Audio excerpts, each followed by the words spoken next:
Go ahead and be taking up your Bibles and turning to the book of Acts. Turning to Acts chapter 23. Acts chapter 23. That's where we left off a week and a half ago in our study of the book of Acts. So we want to pick up in Acts chapter 23 here in just a moment. We'll review those first 11 verses and then focus in for just a second on something in verse 11, because the verses that follow will help us understand something. We pointed that out last time, but we'll quickly review that before we get into verse 12, where we left off, and then try to finish up the chapter this morning. Before we get back into Acts chapter 23, we want to remind ourselves of the outline of the book that we've been following, that is in our workbooks, and that is that we have the book divided down into two major sections. In 1 through 12, we have the Gospel of Palestine, and then 13 through 28, we have the Gospel to the uttermost parts of the world. And so we're in that third section, or the second section rather, 13 through 28, which spans those three preaching journeys of Paul, as well as him being arrested and sent to Rome. 13-14, we've been mentioning this because we hit a transition point a couple of chapters ago, or a chapter ago, depending on how you want to remember it. 13 and 14, journey 1. 15 is sort of that parenthetical of the Jerusalem discussion. The end of 15 does start the second journey. 16, 17, most of 18, journey number 2. It is briefly mentioned the start of journey number 3 and 18, but really 19, 20, and the first half of 21 is journey 3. And then the last half of 21 through the end of the book is Paul being arrested. That happens at the end of 21. Him being tried in Jerusalem, going to Caesarea, as we see here in a moment, and then ultimately coming to Rome. Spans halfway through 21. You can remember just 22, whatever. It's easier remembering things around in this whole chapter. So, for the simplicity's sake, 22 through 28 is Paul's imprisonment and journey to Rome. And so that's the section we're in. We're in 23.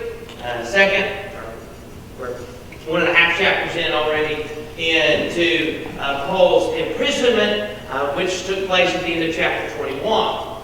The last time that we were studying in the book of Acts, before our gospel meeting, we discussed chapter 23, verses 1 through 10. This is where Paul is brought before the Sanhedrin in 1 through 10.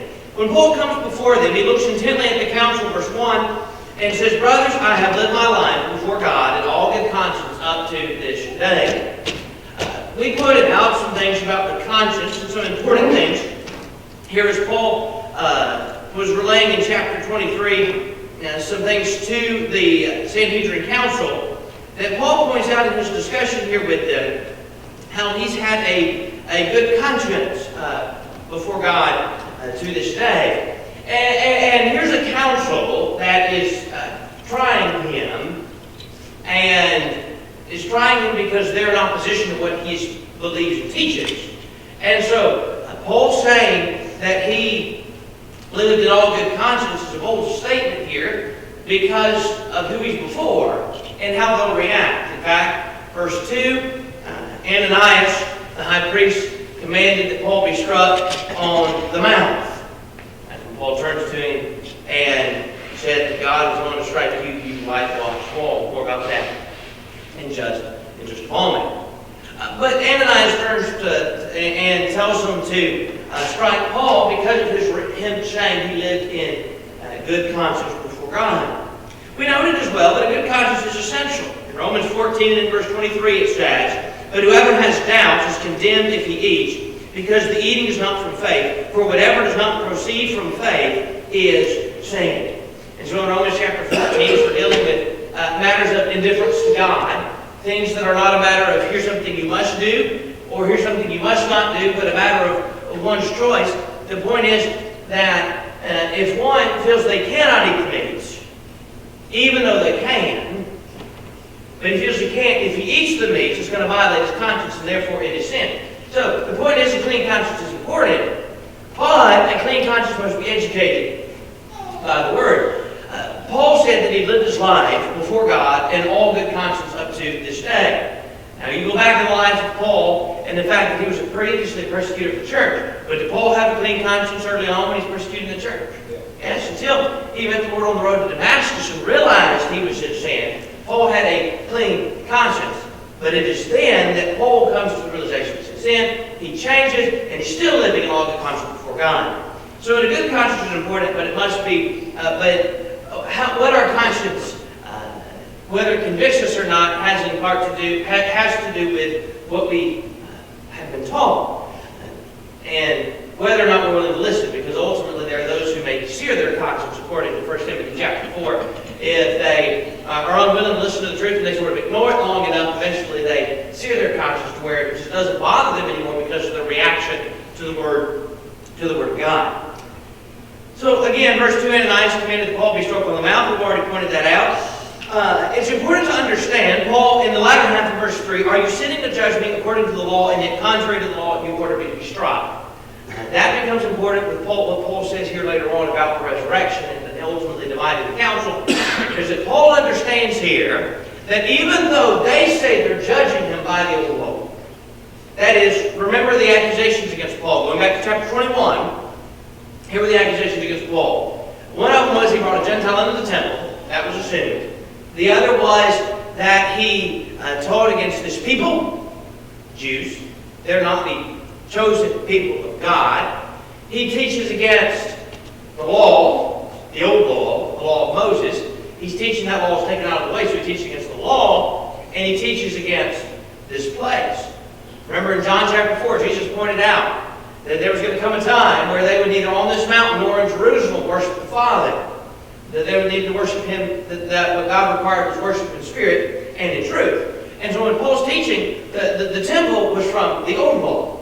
And so in teaching, they're saying Paul's teaching against the temple, this place. He's teaching against this people, the Jews, and against the law of Moses. So they're bringing him in on the accusation that he's going contrary to the law of Moses. Ananias has him struck. There's a problem with that. All Paul has said to this point before the Sanhedrin Council is, brothers, I have lived my life before God in all good conscience up to this day. To this point, what has Paul said in this hearing, contrary to the old law?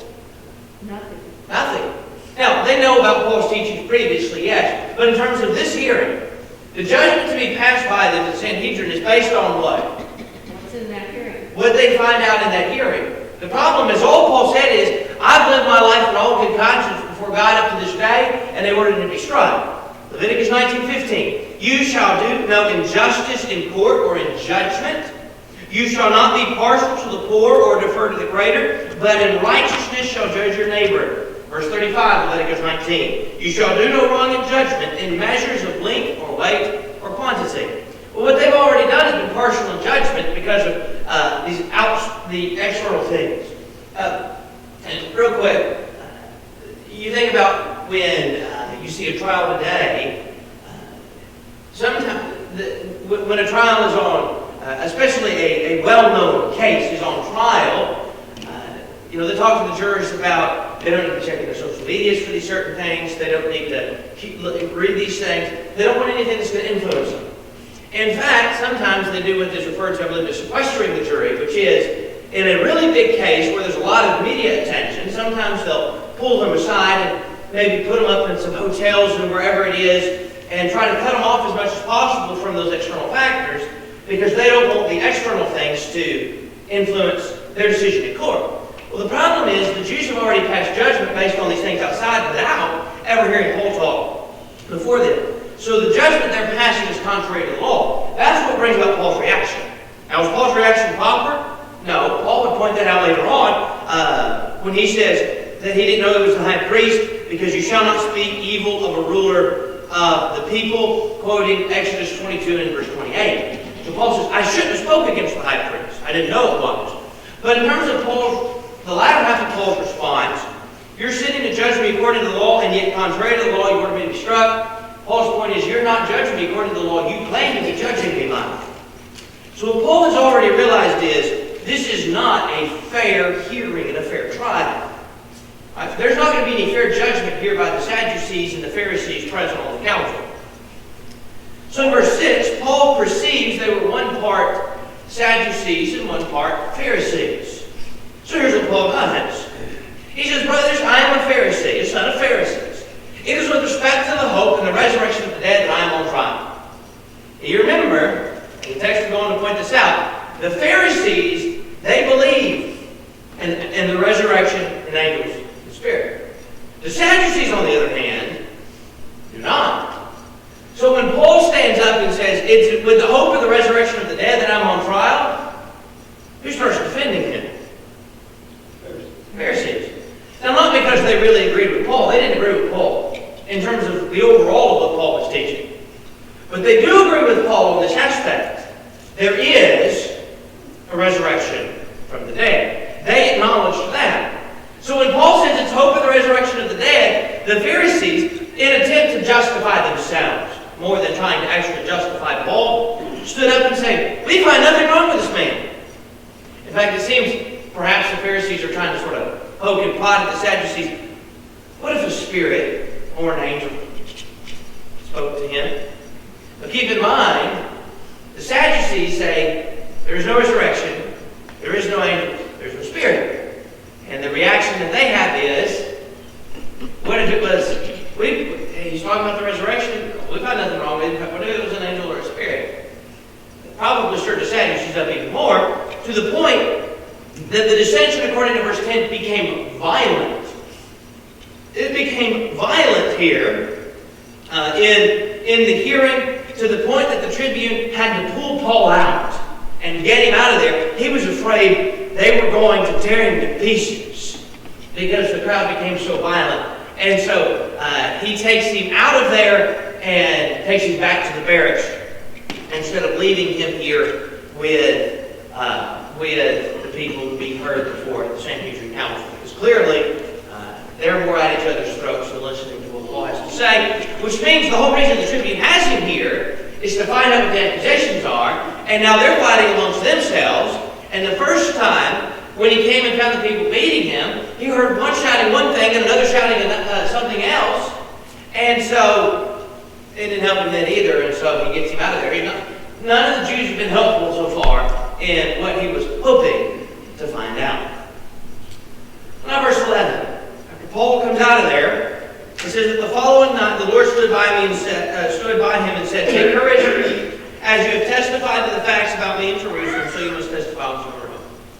And so the Lord comes to Paul and tells him to take courage, or be of good cheer, and that he would testify of him in Rome.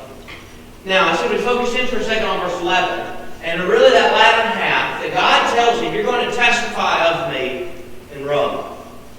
Because the events that are going to unfold in 12 through 35 show us, and this is important here, in 13 through 25, what we need to understand is that God has promised to spare the life of Paul. And so as we go through, we see the providence of God taking place in the events that unfold and Paul's life being spared. In fact, here's something to understand. And all of the events that take place here in 12 to the end of the chapter, Paul's life is spared. And it's not by a miracle. Right? It's by somebody hearing something and telling about it, and somebody else coming up with a plan to get him out of there safely. There was no miracle. The providence of God. Go to the book of Esther and see that. See that in the book of Esther. Where you have all those events unfold and the things take place that ultimately come about for the preservation of the Jews. But it wasn't about some miracle taking place that protected them, but it was the providence of God because he wanted them preserved, because that's the line from which the Messiah is going to come. So we're going to see that unfold here in 12 through 22. Let's start in verse number 12 now. 12 through 15. Excuse me. When it was day, the Jews made a plot and bound themselves by an oath to neither eat nor drink till they had killed Paul. There were more than 40 who made this conspiracy. They went to the chief priests and elders and said, we have strictly bound ourselves by an oath to taste no food till we have killed Paul. Now therefore, you, along with the council, give notice to the tribune to bring him down to you, as though you were going to determine his case more exactly. And we are ready to kill him before he comes near. So in the early part here, there's an oath made by 40 plus Jews to kill Paul. We're not going to eat, we're not going to drink until we kill Paul. Their thought is, we want him dead, and so we're going to wait, we're going to take this oath. And they come up with a plan. The plan was, they go to the chief priest and the elders, and they said, what you need to do is reach out to the tribune and tell him, we want to hear the case of Paul further. We need to hear more about it so we can determine his case more exactly. So what you do, you get together, the chief priest and the elders, y'all get together with the council. Y'all reach out to the tribune and have him bring Paul down to the Sanhedrin council. That's the plan.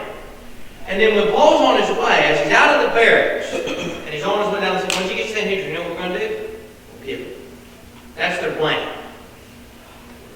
Well, then in verse 16 through 22, Paul's nephew spoils the plot. Now the son of Paul's sister heard of their ambush. So he went and entered the barracks and told Paul. Paul called one of the centurions and said, take this young man to the tribune, for he has something to tell him. So he took him and brought him to the tribune and said, Paul the prisoner called me and asked me to bring this young man to you as he was about to say something. The tribune took him by the hand and going aside, asked him privately, what is it that you have to tell me? And he said, the Jews have agreed to ask you to bring Paul down to the council tomorrow, as though they were going to inquire somewhat more closely about him. But do not be persuaded by them, for more than 40 of their men are lying in ambush for him, who have bound themselves by an oath neither to eat nor drink till they have killed him. And now they are ready, waiting for your consent. So the tribune dismissed the young man, charging him, tell no one that you have informed me of these things. So Paul's nephew comes to the tribune. Well, first he comes to Paul, after finding out the plot. How he heard about it, I don't know, but somehow through the grapevine, I guess, as they say, he heard about the plot. The plot is we're going to call Paul out to the Sanhedrin council, and we'll kill him. We're going to ambush him, we're going to kill him. That's the plan. Well, Paul's nephew comes to Paul and says, here's the plan that I've heard is going to take place. Paul says, what you need to do is you need to tell the tribune, the one in charge here, the one that's protecting Paul, the one that pulled him into the barracks. You need to tell the tribune. So Paul calls one of the centurions over there and says, take him to the tribune. His nephew goes to the tribune and he says that I've heard there's a plot by the Jews and here's what the plot is. They've taken an oath not to eat or drink. They are going to ask you to bring Paul down, and then when they're bringing him down, they're going to ambush him and they're going to kill him. That's the plan that they have. Well, he comes to the tribune then, dismisses the young man, this Paul's nephew, and told him, don't tell anyone or that you've informed me of these things. So he doesn't want him to tell because if he starts telling, if he heard it through the grapevine, guess where the grapevine will go? Right back to the people that had the plot in the first place, you could find out exactly what was going on. And so he tells him not to tell anyone of the plans. They're going to have a plan to protect Paul. Yes? A couple of things here. This is the first time that I remember Paul talking and thinking about his family, his sister. And then, don't you get that picture of this young man being a very young man, taken by the hand? Yes. And the fact that this very young man could expose in detail what's going to happen. So it's pretty good. Right. You're right. You know, he does clearly seem to be very young. How young exactly, we don't know, but he's referred to as a young man. He's young enough that the tribune, when he took him aside, took him by the hand. So, how exactly young he is, we don't know.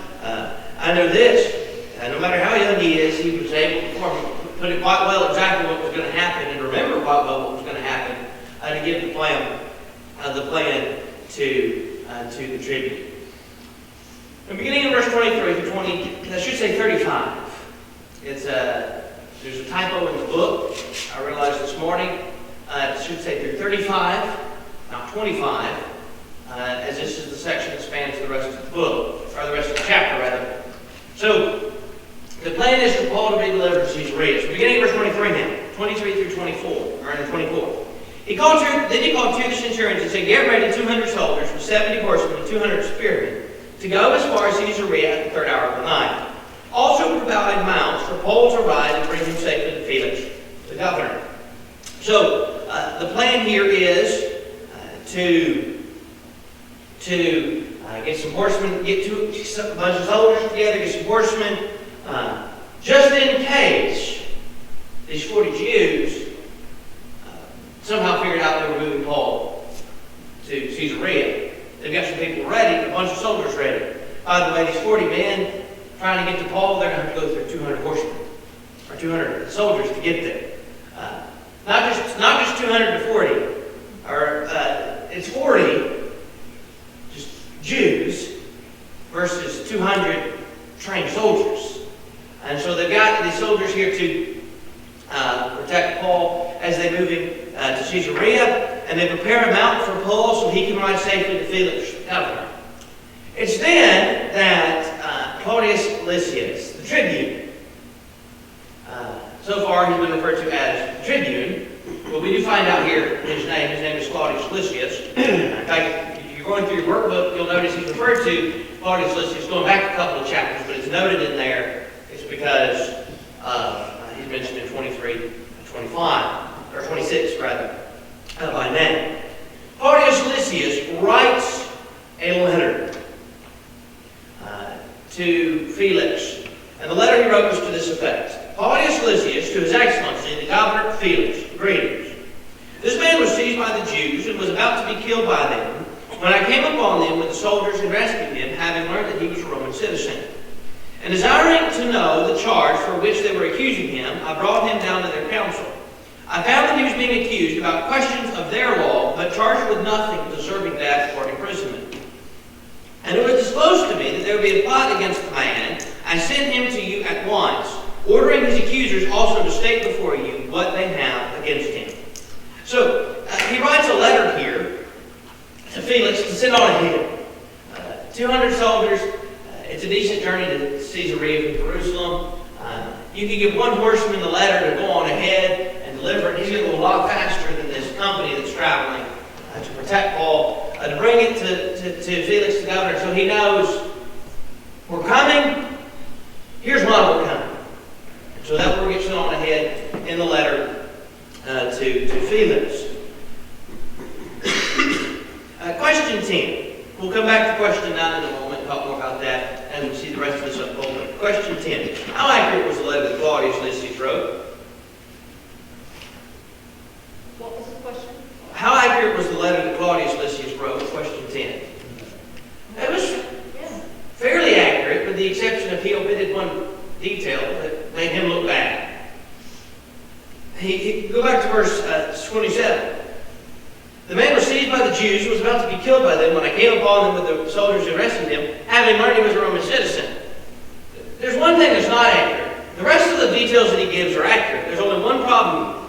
He omits one fact, and that is between rescuing him and finding out he was a Roman citizen, he hadn't ready to be scourged or flogged. And it was then that Paul looks at him and says, "Is it lawful to flog a Roman citizen? Unconvicted?" No. And so they quickly had to stop trying to flog him. So he omits that detail. Other than that, it's pretty accurate, the details that he relays. The Jews were beating him. They would have killed him if Claudius Lysias hadn't stepped in back in chapter 21. I mean, they had him, they were beating him. The tribune Claudius Lysias finds out he with some soldiers comes. Once they arrive, just like that, they stop. Well, now he's here. Then he takes him, and he's going on. Well, what's this man accused of? Half the crowd shouts one thing, another half shouts another thing. Well, that was no help. That's when he takes Paul further, going to take him into the barracks. This question to Paul. On the way to the barracks, that's when Paul says, "Let me address him." At the end of 21. Can I address him? That's when he asked if he was the Egyptian that had led that revolt. And he said no, that he was a Jew. He was from Tarsus, a citizen of no small or obscure city. And so he allows him to address the people, and Paul addresses them in the Hebrew language. And the Jews are intently listening to everything Paul has to say until he said that God told me to go to the Gentiles. And then the crowd goes into an uproar again. That's when Claudius Lysias takes him into the barracks and he's going to flog him. That's the detail he fails to mention. That's when he finds out he's a Roman citizen.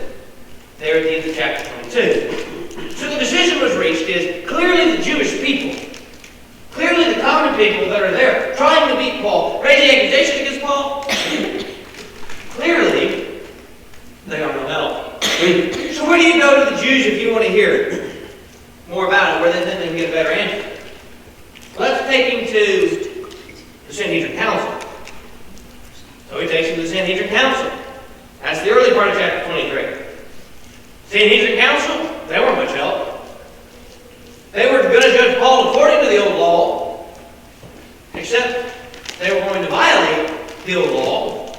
That's when Paul made his point about the resurrection from the dead, causing the uproar, to the point that they were going to tear him to pieces. So, Claudius Lysias again has to pull Paul out. Well, this is at least the third time Claudius Lysias, at that point, has saved Paul. He saved him from being beaten to death. He then, after he addressed the people became an uproar. They had to save Paul. I guess you could argue 4 times, because he was having to carry him up the stairs before he addressed the people because of the crowd. He then has to take him to the barracks to spare him. He then has to pull him out of the Sanhedrin Council to spare him from being torn to pieces. So 3 or 4 times. Then you have on top of that the fact that there was a plot to kill Paul. We'll talk about here again, mention again in just a second. But the point is, he comes to that point in the Sanhedrin Council, they were no help. So he takes him back to the barracks. Can't flog him, he's a Roman citizen. Can't ask the common people of the Jews, because they're shouting 2 different things. Can't ask the Sanhedrin, they can't figure it out themselves, they're divided. No one were even trying to defend him. So, we're going to send him to you, Felix, and let you hear him. Because the problem they have is concerning their world. It's concerning their world.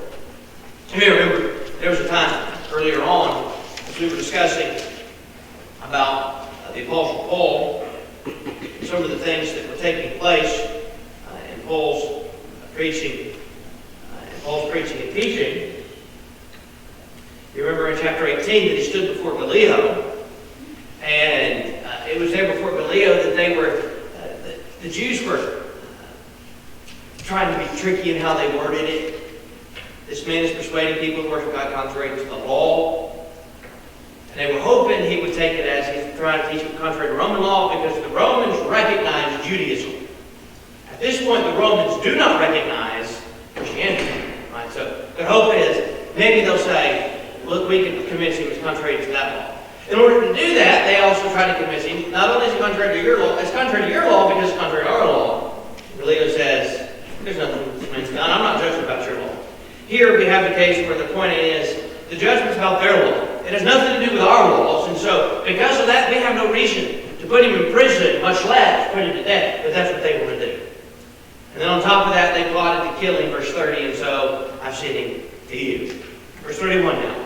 So the soldiers, according to their instructions, took Paul and brought him by night to Antipas. And on the next day they returned to the barracks, letting the horsemen go on with him. When they come to Caesarea and delivered the letter to the governor, they presented Paul also before him. On reading the letter, he asked what province he was from. When he learned that he was from Cilicia, he said, I will give you a hearing when your accusers arrive. And he commanded him to be guarded in Herod's praetorium. And so he brings him here, they bring him to Felix safely. Quick note, question 9. What do we learn about the providence of God from this chapter? Really, what 2 things do we learn? See that God used in his providence to preserve Paul. 2 main things. He used the nephew, and he used the commander. He used the commander's plan to preserve him. Micah, I like what's at the bottom of page 143, where your uncle has that footnote. You would think that since they failed, surely they starved to death, but not so. There's provision for them to be relieved from that vow, so they won't starve